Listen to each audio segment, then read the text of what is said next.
জুলাই আগস্টের ছাত্র জনতার গণঅভ্যুত্থানের শহীদ 858 এবং আহত 11,551 জন ব্যক্তির প্রথম ধাপের খসড়া তালিকা ওয়েবসাইটে প্রকাশ করা হয়েছে। আজ তথ্য অধিদপ্তরের এক বিবৃতিতে এমন তথ্য জানানো হয়েছে। বিবৃতিতে বলা হয়, তালিকায় সংযোজন বা বিয়োজন করার মতো যুক্তিসঙ্গত কোনো তথ্য থাকলে তা আগামী 23 ডিসেম্বরের মধ্যে গণঅভ্যুত্থান সংক্রান্ত বিশেষ সেলের ইমেইলে জানাতে অনুরোধ করা হয়েছে। গণঅভ্যুত্থান সংক্রান্ত বিশেষ সেল উন্মুক্ত আছে।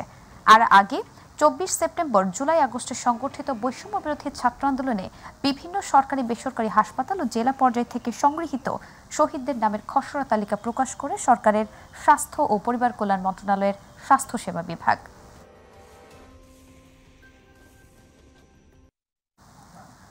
আওয়ামী লীগ সরকারের আমলে রাজনৈতিক ইশারায় পুলিশ যা করেছে তা অমানবিক, এমন ঘটনা বিশ্বের আর কোথাও ঘটেনি বলে মন্তব্য করেছেন পুলিশের আইজিপি বাহারুল আলম। এদিকে ডিএমপি কমিশনার শেখ মোহাম্মদ সাজ্জাদ আলী বলেছেন, 1-2 দিনের মধ্যে ঢাকার চাঁদাবাজদের তালিকা তৈরির কাজ শেষ করা হবে। তালিকা ধরে দ্রুতই তাদের গ্রেফতারে অভিযান শুরু হবে। রাজধানী ও সিলেটে আলাদা অনুষ্ঠানে তারা এসব কথা বলেন। আবু সাইদ অপুর রিপোর্ট। পুলিশের কাজের গতি ও মনোবল ফিরিয়ে আনতে সিলেট এসএমপি হেডকোয়ার্টার্স কনফারেন্স রুমে পুলিশের সকল দপ্তরের কর্মকর্তাদের সাথে মতবিনিময় সভা করেন আইজিপি বাহারুল আলম। এ সময় আইজিপি বলেন, গেল 15 বছর পুলিশকে আওয়ামী লীগ রাজনৈতিক হাতিয়ার হিসেবে ব্যবহার করেছে, যা বিশ্বের আর কোথাও এমন ঘটনা ঘটেনি।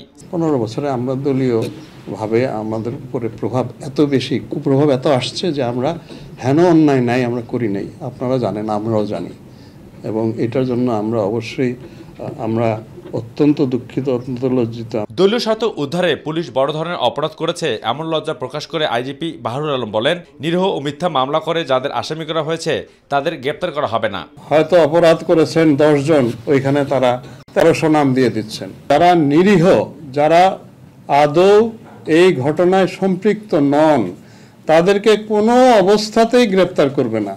অপরদিকে ঢাকা মেট্রোপলিটন পুলিশের ডিএমপি কমিশনার শেখ মোহাম্মদ সাজ্জাদ আলী বলেছেন, দ্রুত অটোরিকশা নিয়ন্ত্রণ না করলে শহরের ট্রাফিক অবস্থার আরও অবনতি হবে। রাজধানীর কাকরাইলে ডিপ্লোমা ইঞ্জিনিয়ার্স ইনস্টিটিউশনে পুলিশ, ছাত্র জনতা ও রমনা মডেল থানা এলাকার নাগরিকদের সমন্বয়ে মতবিনিময় সভায় এসব কথা বলেন তিনি। এই শহরবাসীর জন্য যেটা সবচেয়ে বেশি পীড়াদায়ক, এই শহরের ট্রাফিক এখন একটা বড় মাথা ব্যথা। ইদানিং যুক্ত হয়েছে অটোরিকশা।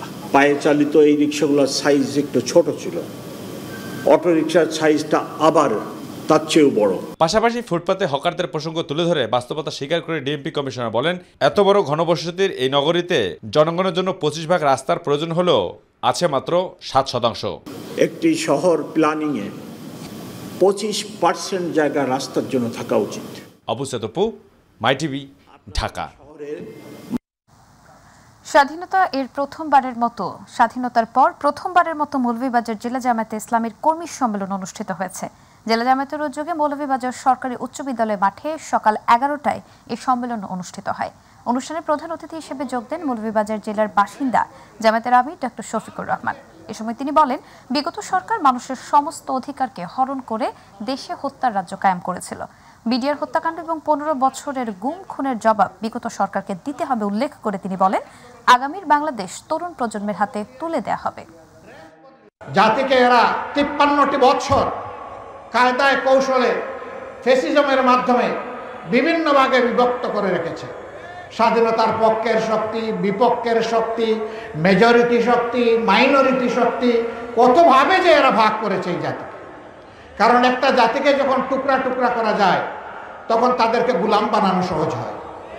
এরা ধরে নিয়েছিল তারা দেশের মালিক আর আমরা সবাই ভাড়াটিয়া। হ্যাঁ, মালিকরাই দেশে আছে, ভাড়াটিয়ারা পালিয়ে গেছে। দেশের চলমান রাজনৈতিক পরিস্থিতিতে যুগপথ আন্দোলনের শরিক রাজনৈতিক দল এবং জোটগুলোর সঙ্গে বৈঠকের অংশ হিসেবে 12 দলীয় জোটের সঙ্গে বৈঠক করেছে বিএনপির লিয়াজো কমিটি। বিকেলে রাজধানীর গুলশানে বিএনপি চেয়ারপারসনের রাজনৈতিক কার্যালয়ে এই বৈঠক শুরু হয়। বৈঠকে নেতৃত্ব দিয়েছেন বিএনপির স্থায়ী কমিটির সদস্য নজরুল ইসলাম খান। উপস্থিত ছিলেন দলের মহাসচিব মির্জা ফখরুল ইসলাম আলমগীর। পরে বিএনপির স্থায়ী কমিটির সদস্য নজরুল ইসলাম খান সাংবাদিকদের সঙ্গে আলাপকালে বলেন, দেশের বিদ্যমান রাজনৈতিক অবস্থা এবং সমসাময়িক ইস্যু নিয়ে আলোচনা হয়েছে। কোনো সিদ্ধান্ত আসলে পরবর্তীতে জানানো হবে।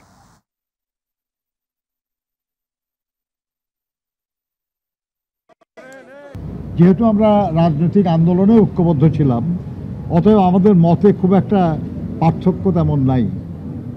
আমরা মোটামুটি এক ধরনের মনোভাবই পোষণ করি এবং আমরা বিশ্বাস করি যে বাংলাদেশে দীর্ঘ লড়াইয়ের পর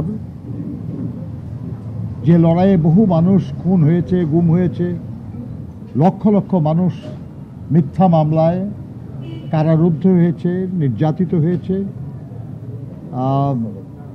নানা জুলুমের শিকার হয়েছে।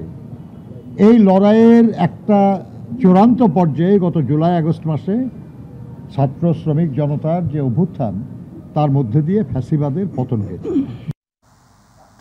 তত্ত্বাবধায়ক সরকার ব্যবস্থা ও গণভোট বাংলাদেশের ইতিহাসে বর্তমান ও ভবিষ্যৎ প্রজন্মের জন্য মাইলফলক হয়ে থাকবে বলে মনে করেন নির্বাচন বিশেষজ্ঞ ডক্টর আব্দুল আলিম।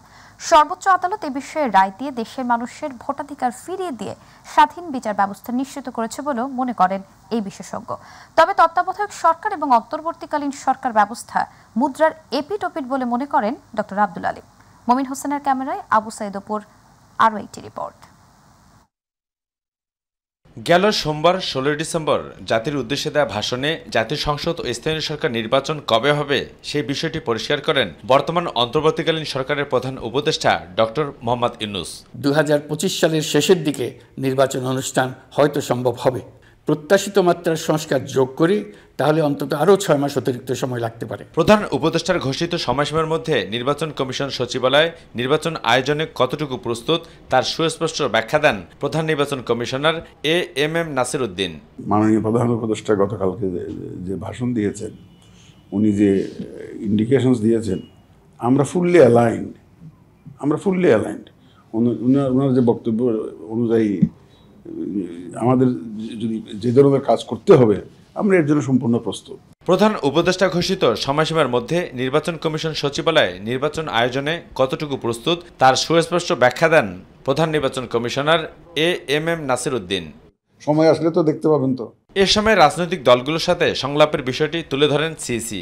তিনি বলেন, আওয়ামী লীগ নির্বাচনের অংশ নেওয়ার বিষয়টি রাজনৈতিকভাবে ফয়সালা হলেই নির্বাচন কমিশন তার সাংবিধানিক অনুযায়ী নির্বাচনের জন্য প্রস্তুতি নেবে। আওয়ামী লীগ আসবে কি আসবে না, আসতে দেওয়া হবে কি হবে না, এ নিয়ে আমি কোনো মন্তব্য করতে চাই না আমাদের এখান থেকে।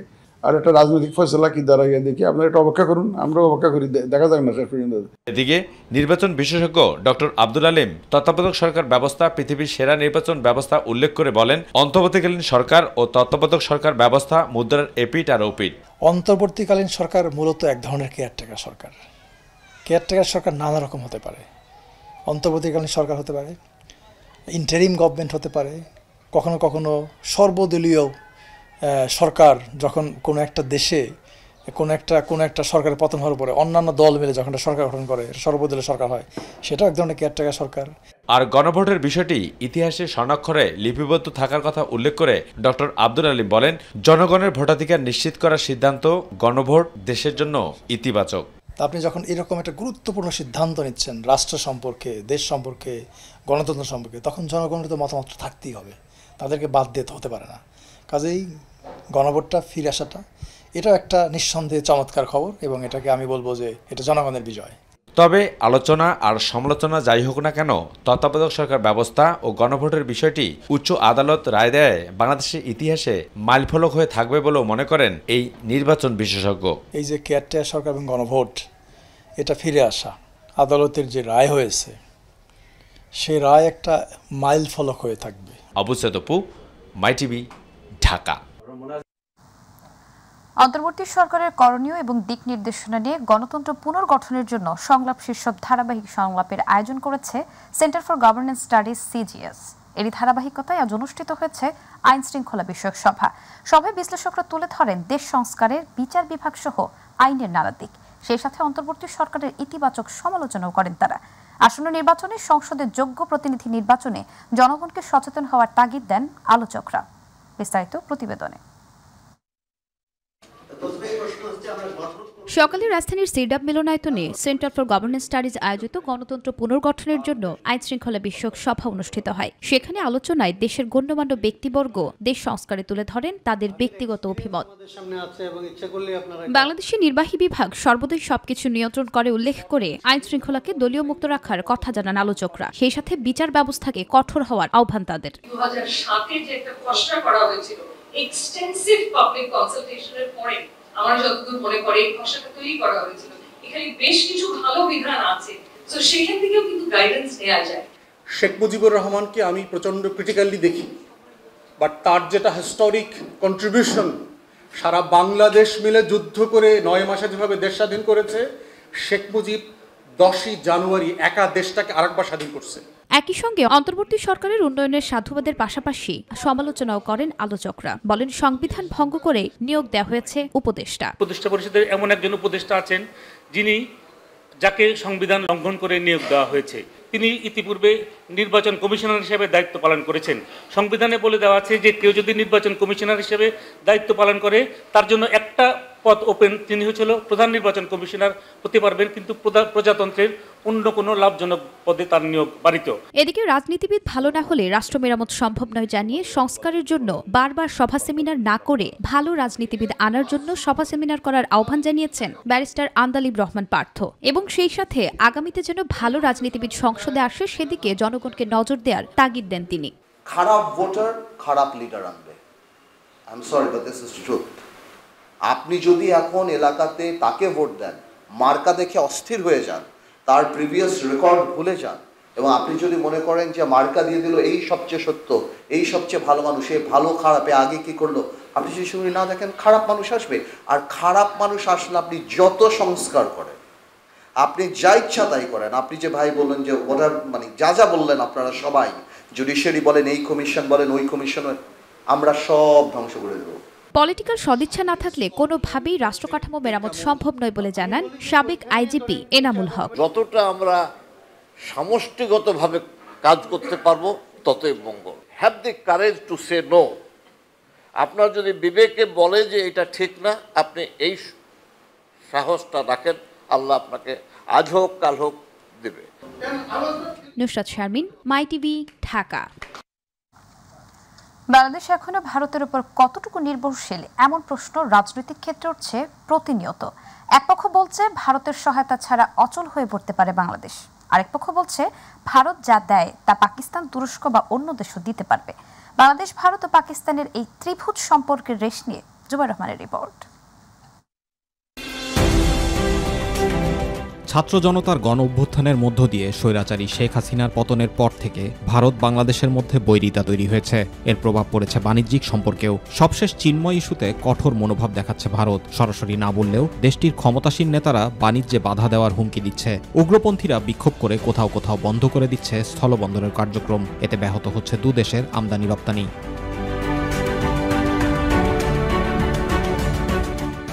এমন পরিস্থিতিতে প্রশ্ন উঠছে, বাংলাদেশ কি পণ্য আমদানিতে ভারতের উপর এতই নির্ভরশীল? গণ অভ্যুত্থানের পর থেকে সংখ্যালঘু ও চিন্ময় ইস্যুতে ভারতীয় গণমাধ্যমে নানা ভুয়া তথ্য ছড়ানো সহ বিজেপি নেতাদের উস্কানিমূলক বক্তব্য দিতে দেখা যায়। ভারতের এমন কর্মকাণ্ডে ক্ষুব্ধ বাংলাদেশের জনগণ ও সরকার। ভারতীয় পণ্য বয়কটের ডাক উঠেছিল দেশের আনাচে কানাচেতে। দেশের জনগণের মতে ভারতের ওপর নির্ভরশীলতা থেকে বের হতে হবে, ভারতের বিকল্প খুঁজতে হবে। এরই মধ্যে পাকিস্তান থেকে 25,000 টন উচ্চ মানসম্পন্ন চিনি আমদানির সিদ্ধান্ত নিয়েছে বাংলাদেশ। এর আগে ভারতের কাছ থেকে চিনি কিনত বাংলাদেশ। এছাড়াও নিষেধাজ্ঞা কাটিয়ে পাকিস্তানের পণ্যবাহী কন্টেইনার জাহাজ এসেছে গত নভেম্বরের মাঝামাঝি। বাংলাদেশের সাথে জটিল, কখনো কখনো উত্তেজনাপূর্ণ সম্পর্ক ছিল পাকিস্তানের। ইতিহাস ও রাজনৈতিক বৈরিতার কারণে বাণিজ্যিক সম্পর্ক সীমিত থাকলেও নতুন করে দ্বিপাক্ষিক সম্পর্কের উন্নয়ন নতুন সম্ভাবনাকে হাতছানি দিচ্ছে। বাংলাদেশ থেকে কৃষিপণ্য, গার্মেন্টস, ঔষধ ও লেদার এসব ক্ষেত্রে পাকিস্তানের রপ্তানি বাড়ানোর সম্ভাবনা আছে। অন্যদিকে সিলিং ফ্যান, ফ্রুট জুস, নারী পোশাক বাংলাদেশে জনপ্রিয়। কস্ট বেনিফিট হিসাব করে আমদানি রপ্তানি পণ্য ঠিক হলে উভয় দেশই লাভবান হবে। এনবিআরের তথ্য অনুযায়ী ব্রাজিল থেকে গম, চিনি, মাংস এবং শুকনো ফল আমদানি করে বাংলাদেশ। মালয়েশিয়া থেকে ভোজ্য তেল, ইলেকট্রনিক সামগ্রী, দুগ্ধপণ্য এবং রাশিয়া থেকে খাদ্যশস্য, চামড়াজাত পণ্য সহ জাপান থেকে হয় গাড়ি, শিল্পের যন্ত্রপাতি। এছাড়াও পাকিস্তান নিত্যপণ্য রপ্তানি শুরু করলে ভারতের ওপর নির্ভরশীলতা একদম কমে আসবে। সুতরাং বাংলাদেশ থেকে শুধুমাত্র ভারতের ওপর নির্ভরশীল নয় তা বলাই যায়। আর অন্যান্য দেশ যেমন পাকিস্তান, মালয়েশিয়া বাংলাদেশের চাহিদা পূরণে সক্ষম বলেও ধরে নেওয়া যায়। জুবাইর রহমান, মাই টিভি নিউজ। সুপ্রিম কোর্ট প্রাঙ্গণ এবং সচিবালয় উপদেষ্টা হাসান আরিফের দুদফা জানাজা অনুষ্ঠিত হয়েছে আজ সকাল 11টায় হাইকোর্ট প্রাঙ্গণে তার দ্বিতীয় জানাজা অনুষ্ঠিত হয়। পরে সচিবালয়ে নেওয়া হয় হাসান আরিফের মরদেহ। সেখানে দুপুর 12টায় তৃতীয় জানাজা অনুষ্ঠিত হয়। এ সময় তার সহকর্মীরা বলেন, হাসান আরিফের মতো একজন অভিভাবক হারানোর শূন্যতা পূরণ হবার নয়। সাইদুর রহমান আবিরের রিপোর্ট। 1941 সালে অবিভক্ত ভারতবর্ষের কলকাতায় জন্মগ্রহণ করেন Hasan Arif. Saint Xavier's college থেকে মাধ্যমিক ও উচ্চ মাধ্যমিক শিক্ষা সম্পন্ন করেন তিনি। স্নাতক ও এলএলবি ডিগ্রি সম্পন্ন করেন কলকাতা বিশ্ববিদ্যালয় থেকে। 1967 সালে কলকাতা হাইকোর্টে আইনজীবী হিসেবে কাজ শুরু করেন হাসান আরিফ। এরপর ঢাকায় এসে বাংলাদেশ হাইকোর্টে কাজ করেন তিনি। 2001 থেকে 5 সাল পর্যন্ত অ্যাটর্নি জেনারেল হিসেবে দায়িত্ব পালন করেন এই উপদেষ্টা। সবশেষ অন্তর্বর্তী সরকারের বেসামরিক বিমান ও পর্যটন এবং ভূমি মন্ত্রণালয়ের উপদেষ্টা হিসেবে দায়িত্ব পালন করেন হাসান আরিফ। হঠাৎ হৃদরোগে আক্রান্ত হলে রাজধানীর ল্যাবেইড হাসপাতালে ভর্তি করানোর কয়েক ঘণ্টা পরেই শেষ নিঃশ্বাস ত্যাগ করেন উপদেষ্টা হাসান আরিফ। সকালে উচ্চ আদালত প্রাঙ্গণে আনা হয় হাসান আরিফের মরদেহ। অনুষ্ঠিত হয় জানাজা। স্মৃতিচারণ করেন দীর্ঘদিনের আইনজীবী সহকর্মীরা। মৃত্যুর কিছুদিন আগে ওনাকে ওনার শ্বশুরবাড়ি কিন্তু মৃত্যুর কিছুদিন আগে ওনাকে আমি একটা ফোন করেছিলাম। উনি প্রথমেই বললেন, এই শোনো, মগবাড়ি কিন্তু বরিশাল। যে পাণ্ডিত্যের তিনি পরিচয় দিয়েছেন, পড়াশোনার ক্ষেত্রে যে নিবিড়ভাবে পড়াশোনা করে আদালতকে সাহায্য করেছেন, জটিল আইনের প্রশ্নে আইনের ব্যাখ্যা দিয়ে আদালতকে সাহায্য করেছেন, এটা অতুলনীয়। পরে সচিবালয়ে অনুষ্ঠিত হয় আরেক দফা জানাজা। সেই ধরনের লোক যারা অভিজ্ঞ এবং আইনজীবী হিসাবে এবং সমাজের যে দেশের প্রতি যে দরদ নিয়ে যারা ছিলেন, তার মধ্যে ইনি একজন অন্যতম। সোমবার রাজধানীর শহীদ বুদ্ধিজীবী কবরস্থানে দাফন করার কথা রয়েছে। আমরা এটা 23 তারিখে মিরপুর বুদ্ধিজীবী কবরস্থানে দাফন করব। আমার ছোট বোন কানাডায় থাকেন, ও 22 তারিখ রাতে আসবে ঢাকায়। তারপরে ওর সাথে কথা বলে আমরা একটা ফাইনাল ডিসিশন জানাবো। সাইদুর রহমান আবির, মাই টিভি, ঢাকা। গাজীপুরের টঙ্গী বেইলি ব্রিজ ভেঙে একটি ট্রাক তুরাগ নদীতে পড়ে গেছে। এদিকে ওই লেনে চলাচলকারীদের বিকল্প পথে চলাচলের অনুরোধ করেছেন গাজীপুর মেট্রোপলিটন পুলিশ। ভোরে ট্রাকটি পুরনো বেইলি ব্রিজ ভেঙে তুরাগ নদীতে গিয়ে পড়ে। গাজীপুর মেট্রোপলিটন পুলিশের উপ পুলিশ কমিশনার ইব্রাহিম খান জানিয়েছেন, সকালে তুরাগ নদীতে ট্রাক পড়ে যাওয়ার তথ্য পাওয়ার পরপরই পুলিশ ঘটনাস্থলে যায়। এদিকে ঢাকা ময়মনসিংহ মহাসড়কের যাত্রীদের বিকল্প পথ ব্যবহারের আহ্বান জানিয়েছেন গাজীপুর মেট্রোপলিটন পুলিশ।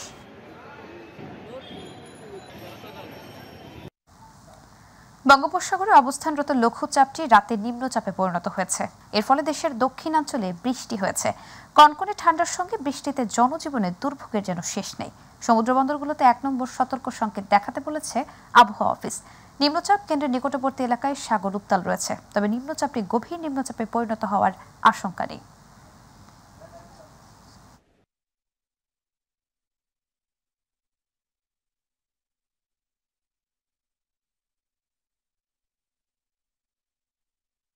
দর্শক, এই মুহূর্তে গুলিস্তানে রয়েছেন আমাদের সহকর্মী এস এম তানবীর। আমরা যুক্ত হচ্ছি তার সঙ্গে। তানবীর, রাজধানীতে শীতের কেমন প্রভাব দেখছেন আপনি, আর গরম কাপড়ের দোকানে কেমন কেনাবেচা চলছে জানাবেন আমাদের। নুসরাত, আপনাকে ধন্যবাদ। আসলে আমি এই মুহূর্তে আছি গুলিস্তানে। এই বাজারটা আসলে ফুটপাত কেন্দ্রিক বাজার। এখানে ফুটপাতেই সকল বেচা কেনা হচ্ছে।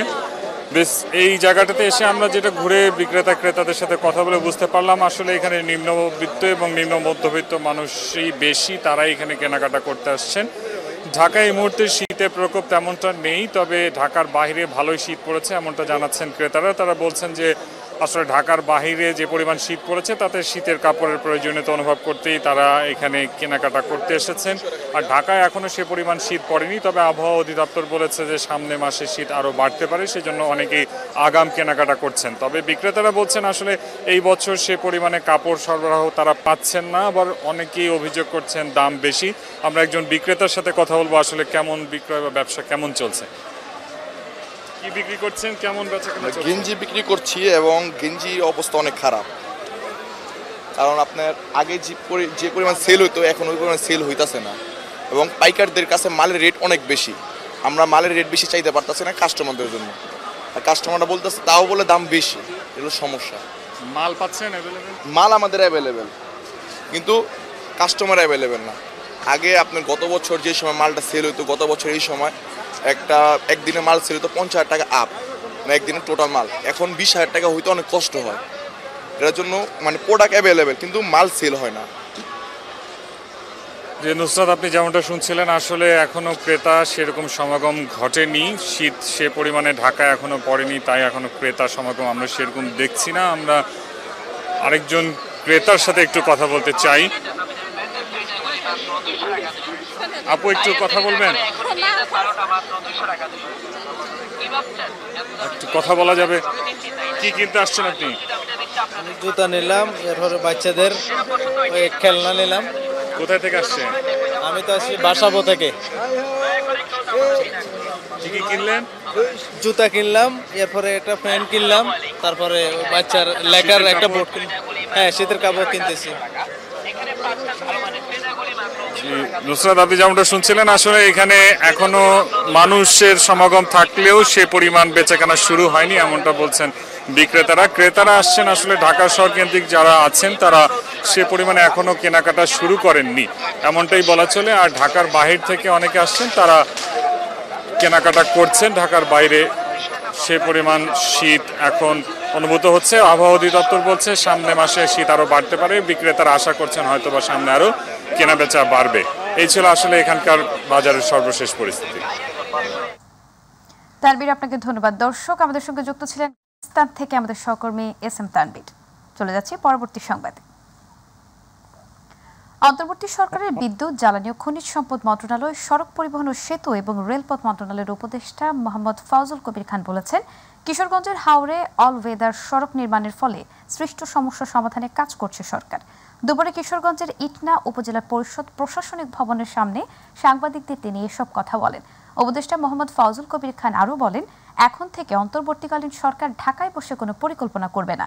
মানুষের সাথে কথা বলে মানুষ যেটা চায়, মানুষের যেটা প্রয়োজন সেটাই করা হবে। ধর্মাবলম্বী ভাইদের কাছ থেকে একটা দাবি এসেছিল যে ওনাদের একটা শ্মশানে ওনারা করতে চান, এই যে যাতে ইলেকট্রিক্যাল ইনসিনারেটর বসাতে চান দাহ করার জন্য, এবং এই জন্য যে বিদ্যুতের লোড প্রয়োজন, আমি এটা নির্দেশ দিয়েছি কিশোরগঞ্জ পল্লী বিদ্যুৎ সমিতিকে। এটা ইনশাআল্লাহ আগামীকাল এবং সবচেয়ে বেশি হচ্ছে পরশুর মধ্যে এটা এই সংযোগটা প্রদান করা হবে।